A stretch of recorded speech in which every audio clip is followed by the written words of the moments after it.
Good morning to you. This is Caleb Leverett with crankmycat.com or YouTube/crankmycat. Today is Friday, September 21st, and today's story comes from the Austin area by Debbie Russell. Antonio Buehler arrested a third time for filming police, by Debbie Russell on Friday, September 21st, 2012 at 3:59 a.m. Contact Debbie Russell 512-573-6194 for immediate release. At approximately 2 a.m. this morning, Antonio Buehler and Sarah Dickerson were arrested by APD for witnessing an arrest.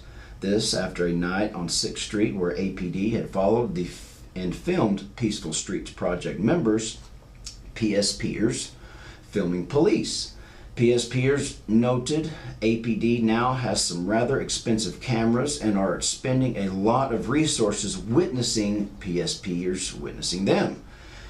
Buehler's attorney Joe James Sawyer said 3.5 weeks ago, following the second arrest of Buehler for filming police, that, quote, APD is on the losing end of the wrong fight. This is the beginning of a real war, and it's one they're going to lose. The Supreme Court of the United States has spoken to this. The people have a right to watch. The arrest took place at 1219 West 6th Street near Pressler after Peaceful Streets Project members pulled their car over to witness a DWI stop. They were approximately 30 feet away from the detention when none other than Officer Oborski, the arresting officer of Buehler last New Year's Eve's, photo attached, taken by Buehler recently, shined a flashlight in Buehler's face, yelling, "Mr. Buehler, back up!" Buehler asked, "How far?" But Oborski didn't respond. Buehler asked a second time, "How far?"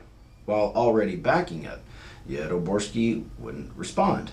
By this time, Buehler and Dickerson were 40 feet away.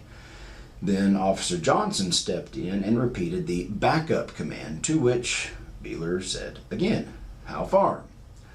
Buehler again moved back another 10 feet, but Johnson told him, "Move over there or leave."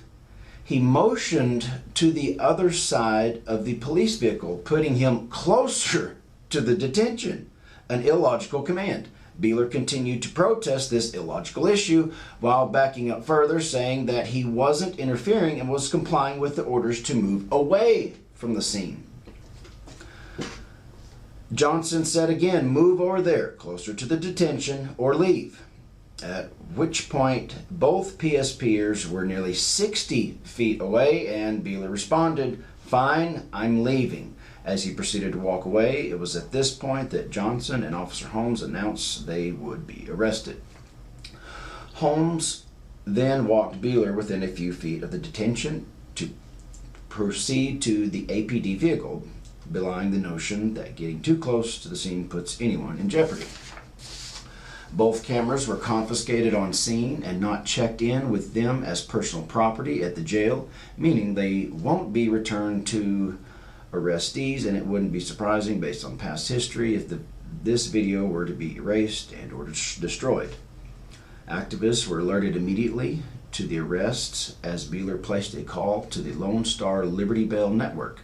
APD continues to harass people who are peacefully filming even after issuing new guidelines which were obviously being respected by the PSPers. At no point did they violate the law as they complied with orders or logical ones being given. This is merely an intimidation tactic intending to chill our First Amendment rights to witness public servants in the line of duty. Austin Police Accountability Coalition has been calling on APD to implement a real video policy modeled on Washington, D.C.'s concise policy attached. It says in part that police are not to, quote, in any way threaten, intimidate, or otherwise discourage an individual from recording members' enforcement activities. And as Buehler continued to ask questions about the appropriate place to witness the arrest, the D.C. policy goes on to note that this is not a justification for arrest in accordance with Supreme Court ruling. The policy says officers, quote, are reminded that there is no justification for ordering a person to stop unless the member reasonably suspects that a person has committed, is committing, or is about to commit any crime. Filming police is not a crime. Wow. Antonio got arrested for a third time. Like the paper says at the very end, filming police is not a crime. They would have us believe that all officers can do no wrong ever. And I, for one, am not implying that all officers are crooks, but a lot of them are. That's what happens when monopolies exist, and government has a monopoly on the use of force called the police department. This is again, I've said many times about one of my pet peeves of victimless crime laws. I mean, it's not even the law. He just arbitrarily got arrested for filming police. There's a reason they've got peaceful streets. They want peaceful streets. And filming these officers is not a crime. I would love to see these peaceful streets which started in Austin by Antonio spread all over the place. I encourage you to go to www.peacefulstreets.com.